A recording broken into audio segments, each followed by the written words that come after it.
Hello students, अपने 10वीं class में 5 चैप्टर कंप्लीट हो गए हैं। आपके जो चैप्टर मैंने करवा दिए हैं वो 4 नंबर, 6 नंबर, 9 नंबर, 15 नंबर और 17 नंबर, लगभग 1 मंथ से ऊपर हो गया अपनी क्लास चलते हुए और 5 चैप्टर अपने कंप्लीट कर लिए। आज अपने छठा चैप्टर स्टार्ट कर रहे हैं। छठा वैसे नहीं, वैसे क्रम में छठा चैप्टर अपने स्टार्ट कर रहे हैं और जो छठे चैप्टर का आपका नाम है, सॉरी 5वां चैप्टर कर रहे हैं वैसे तो, और वैसे संख्या देखिए तो 6 नंबर चैप्टर अपना है।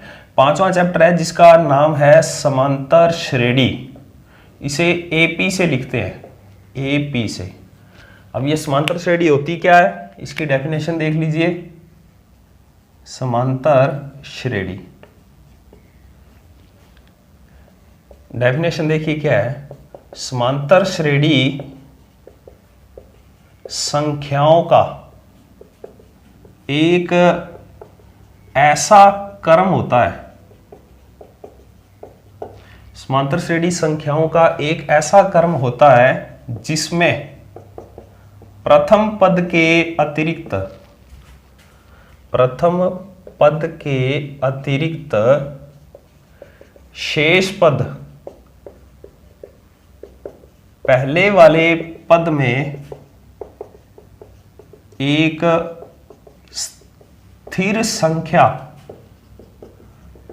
जोड़ने पर प्राप्त होता है। इसका मतलब क्या हुआ कि आपके पास संख्याएं आएंगी, एक क्रम दिया आएगा। वो क्रम कैसा होगा, जिसमें जो सबसे पहले वाला पद होगा उसको छोड़कर बाकी जो भी पद होंगे वो उस पद से पहले वाले पद में एक समान संख्या जोड़ने पर प्राप्त होगा। एक एग्जांपल मान लेता हूं मैं, देखिए कि जैसे मेरे पास पहला पद है 3, तो मैंने ये पहला पद छोड़ दिया। पहले पद के अतिरिक्त लिखा हुआ है ना, तो पहला पद मैंने छोड़ दिया। इसके बाद जितने भी पद आएंगे वो पहले वाले पद में समान संख्या जोड़ने पर आएंगे। मान लिया इस 3 में मैंने 2 जोड़ दिया, 5, तो यहां पर अपने कौन सी संख्या जोड़ी, समान 2। आगे वाला पद कैसे आएगा, इससे पहले वाले पद में वही संख्या जोड़ने पर फिर से 2 जोड़ोगे, 5 और 2 कितना 7, फिर से 2 जोड़ोगे कितना 9, फिर से 2 जोड़ोगे कितना 11। इस प्रकार ये चलती रहेगी। तो ये कौन सी श्रेणी कहलाती है, समांतर श्रेणी कहलाती है। यह स्थिर संख्या, कौन सी स्थिर संख्या, समान संख्या जो आप ये जोड़ रहे हो, यह स्थिर संख्या समांतर श्रेणी का सार्वंतर कहलाता है। सार्वंतर, और इस सार्वंतर को स्मॉल डी से लिखते हैं, यानी ये 2 जो मान है, स्मॉल डी का मान है, का सार्वंतर कहलाता है। यह सार्वंतर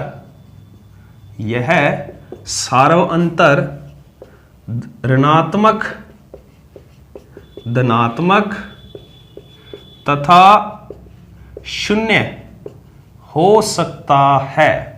ये कुछ भी हो सकता है भाई। जैसे देखिए एग्जाम्पल देख लीजिए 5, 4, ये तो आपका धनात्मक का एग्जाम्पल आ गया, इसमें प्लस प्लस आपने किया है। ऋणात्मक वाला एग्जाम्पल देखो कैसे है। जैसे मेरे पास पहला पद है 70, दूसरा पद आ गया मेरे पास मान लीजिए 65, तो आपने इसमें से कितना माइनस किया, 5 माइनस किया, तो फिर तीसरे पद में 5 माइनस करोगे 60 आ जाएगा, उसके बाद 55 आ जाएगा, उसके बाद 50 आ जाएगा। ये आप कर रहे हो कौन सा, ऋणात्मक कर रहे हो। आई बात समझ में। तो ये जो सार्वंतर है ये धनात्मक भी हो सकता है, ऋणात्मक भी हो सकता है और शून्य भी हो सकता है। तो सबसे पहला आपने इसमें पढ़ रहे हैं समांतर श्रेणी का व्यापक रूप। समांतर श्रेणी होती किस किस टाइप की है, देखिए समांतर श्रेणी का सबसे पहला पद होता है ए, प्रथम पद है ये ए, स्मॉल ए से लिखते हैं। उसके बाद दूसरा पद मैंने क्या कहा था, दूसरा पद पहले पद में समान संख्या जोड़ने पर प्राप्त होगा, और ये समान संख्या क्या कहलाती है, सार्वंतर कहलाती है। और आपको मैंने बता दिया उस सार्वंतर को किससे लिखते हैं, डी से। तो दूसरे पद, पहले पद में डी जोड़ दिया, कौन सा पद आ गया, दूसरा पद आ गया। अब तीसरा पद कैसे आएगा, जो दूसरा पद है आपके पास, क्या है दूसरा पद, a प्लस डी, उसमें समान संख्या जोड़ दें, और समान संख्या क्या है, d, तो a plus D plus D, plus के कितने हो गए, 2d हो गए। उसके बाद आगे चौथा पद कैसे आएगा, तीसरे पद में समान संख्या जोड़ दें। तीसरा पद क्या है आपके पास, a प्लस 2d, और समान संख्या कौन सी चल रही है, d चल रही है, तो प्लस में d जोड़ दें। a प्लस 2d और d मिलके कितने हो जाएंगे, a प्लस 3d। तो मतलब ये हुआ कि इसका जो व्यापक रूप आ रहा है वो व्यापक रूप, पहला पद क्या आएगा a, दूसरा पद a प्लस d, तीसरा पद a प्लस 2d, उसके बाद चौथा पद a प्लस d, उसके बाद फिर nवां पद क्या आएगा, nवां पद। देखिए nवां पद क्या आएगा, पहला पद a, दूसरा पद a प्लस d, तीसरा पद a प्लस 2d, चौथा पद a प्लस d। a तो सब में ही आ रहा है, तो ये लीजिए a मैंने सब में ही लगा दिया।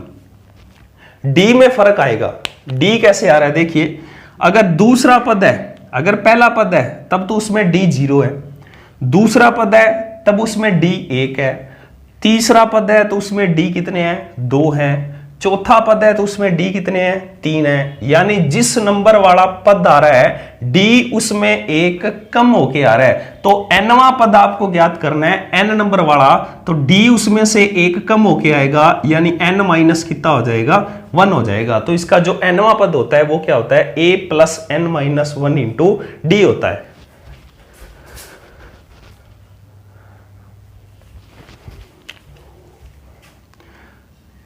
यहां a क्या कहलाता है, प्रथम पद, और d क्या कहलाता है, सार्व अंतर कहलाता है। d क्या कहलाएगा, सार्व अंतर कहलाएगा। प्रथम पद को अपने a1 से भी लिख देते हैं, प्रथम पद को a1 से भी लिख देते हैं, द्वितीय पद को a2 से लिखते हैं, तृतीय पद को a3 से लिखते हैं। इसी प्रकार चलते जाएं तो nवां जो पद होता है उसे an से लिखते हैं। सार्वंतर कैसे ज्ञात किया जाता है, d का मान, कोई श्रेणी देगा आपको, उसमें d का मान कैसे ज्ञात करोगे, d का मान ज्ञात करने के लिए अब यहां से देखिए ये पहला पद है, ये दूसरा पद है, आपको सिर्फ d का मान ज्ञात करना है। d का मान कैसे ज्ञात होगा, अगर इस a प्लस d में से ये वाला a क्या कर दें, माइनस कर दे, यानी दूसरे पद में से पहला पद क्या कर दे, माइनस कर दे। या ऐसे भी कर सकते हो आप, तीसरे पद में से दूसरा पद माइनस कर दो, चौथे पद में से तीसरा पद माइनस कर दो। ये सब किसके फॉर्मूले हैं, d ज्ञात करने के फॉर्मूले हैं। तो सिंपल सी बात आपको ये ध्यान रखनी है कि कोई भी श्रेणी आपको दी जाएगी, वो श्रेणी समांतर श्रेणी है या नहीं, इसकी जांच करने के लिए आपको क्या करना पड़ेगा, ये जो स्थिर संख्या है ये जांच करनी पड़ेगी कि सभी पदों में ये संख्या समान आ रही है या नहीं आ रही। और ये स्थिर संख्या क्या कहलाती है, d कहलाती है। और d कैसे चेक करोगे, a2 minus a1, a3 minus a2, a4 minus a3, इसी प्रकार आगे चलता जाएगा। अगर सब में d का मान समान आ रहा है यानी सार्वंतर समान आ रहा है, इसका मतलब ये जो श्रेणी दे रखी है वो कौन सी श्रेणी है, समांतर श्रेणी है। तो इसके बाद 5.1 के अपने क्वेश्चन स्टार्ट करते हैं।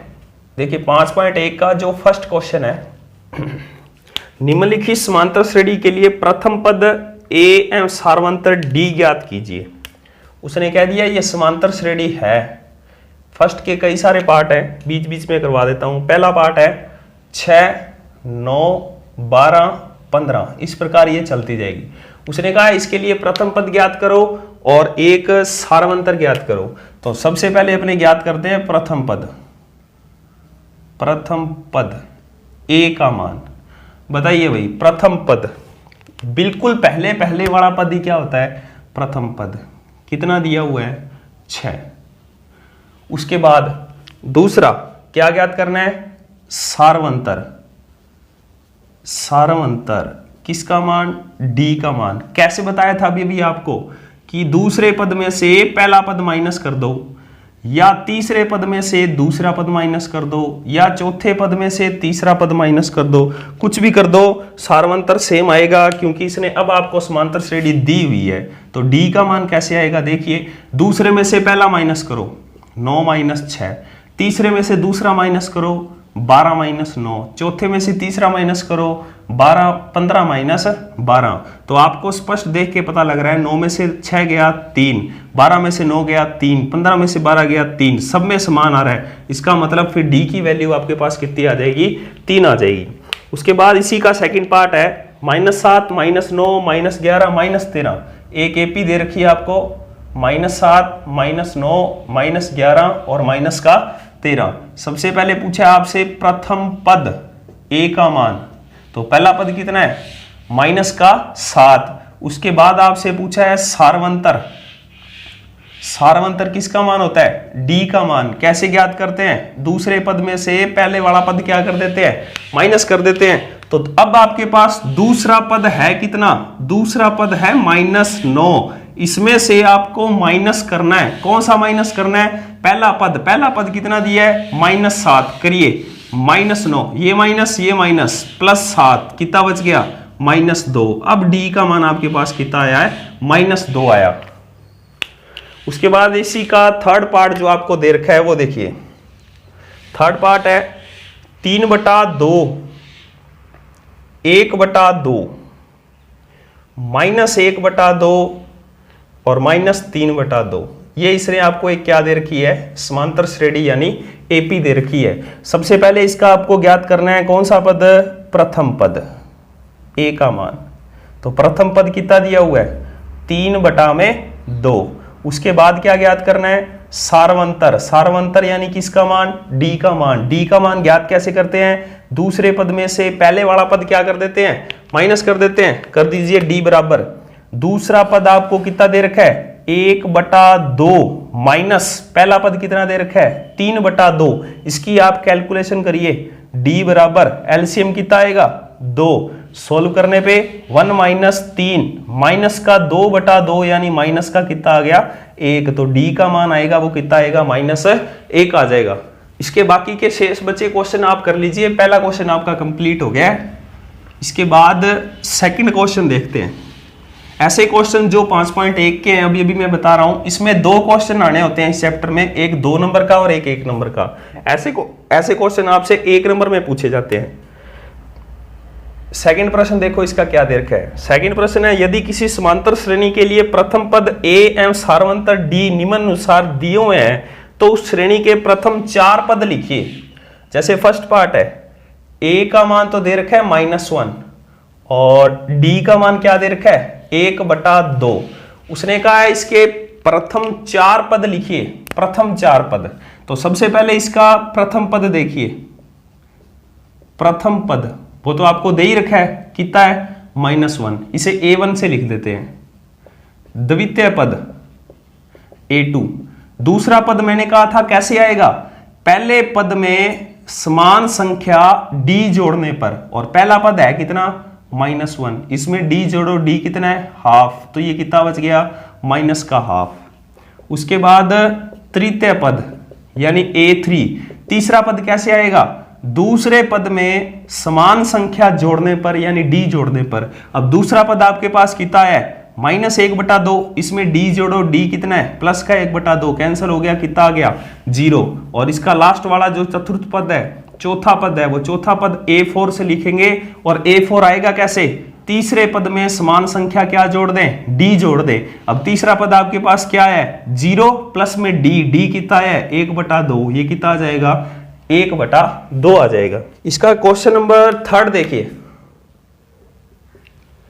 थर्ड नंबर पार्ट है, स्मॉल a की वैल्यू है 0.6 और स्मॉल d की वैल्यू है 1.1, यानी प्रथम पद 0.6 और d का मान 1.1। तो आपको ज्ञात करना है एक तो प्रथम पद a1, एक ज्ञात करना है द्वितीय पद a2, एक कौन सा ज्ञात करना है तृतीय पद a3, और एक कौन सा ज्ञात करना है चतुर्थ पद a4। तो प्रथम पद आपके पास कैसे आएगा, प्रथम पद तो दे ही रखा है 0.6। दूसरा पद कैसे आता है, प्रथम पद में समान संख्या जोड़ने पर, d जोड़ने पर। तो जोड़ो भाई, प्रथम पद कितना है 0.6, समान संख्या क्या जोड़नी है 1.1, इनको जोड़ा 1 पॉइंट कितना हो गया 7 हो गया। तीसरा पद कैसे आएगा, द्वितीय पद में d जोड़ने पर, द्वितीय पद कितना आया 1.7, इसमें d जोड़ना है, d कितना है 1.1 है आपके पास, जोड़ दीजिए कितना आ जाएगा 2.8 आ जाएगा। चौथा पद कैसे आएगा, तीसरे पद में d जोड़ने पर, तो ये जोड़ोगे तो 3 पॉइंट कितना हो जाएगा 9 हो जाएगा। इसका एक क्वेश्चन और देख लीजिए, क्वेश्चन नंबर 6। ए का मान दे रखा है, इसी का छठा पार्ट, ए का जो मान दे रखा है आपको वो है माइनस का 1.25, माइनस का 1.25, और डी की जो वैल्यू दे रखी है वो माइनस की 0.25। एक तो पूछा है आपसे कौन सा पद, प्रथम पद A1, एक कौन सा पूछा है द्वितीय पद A2, उसके बाद एक कौन सा पूछा है तृतीय पद A3, और एक आपसे कौन सा पूछा है चतुर्थ पद A4। तो पहला पद जो आपका आएगा, पहला पद तो दिया ही हुआ है, माइनस का कितना है 1.25। द्वितीय पद कैसे आएगा, पहले पद में समान संख्या कौन सी जोड़ने पर, डी जोड़ने पर, जोड़ दीजिए भाई 1.25 में, माइनस के 1.25 में माइनस का 0.25 जोड़िए 10, 5 माइनस का 1.50 आ जाएगा आपके पास, माइनस का 1.50। अब तीसरा पद कैसे आएगा, दूसरे पद में, दूसरा पद क्या है माइनस का 1.50, डी जोड़ने पर, डी कितना है माइनस का 0.25, इनको जोड़ोगे 1 पॉइंट कितना आएगा 75, माइनस का 1.75। और इसी प्रकार चौथा पद कैसे आएगा कि तीसरे पद में डी जोड़ दो, डी कितना है 0.25, जोड़ दीजिए, ये आ जाएगा आपके पास 2 आ जाएगा, माइनस का कितना आ जाएगा 2 आ जाएगा। तो आज के लिए अपने इतना ही रखेंगे। ये आपने 2 प्रश्न कंप्लीट कर लिए, आसान सा ये चैप्टर है, कोई हार्ड नहीं है। इसके बाद आगे का जो भी काम है, एक क्वेश्चन शायद इसका बच गया है, वो अपने नेक्स्ट वीडियो में करेंगे।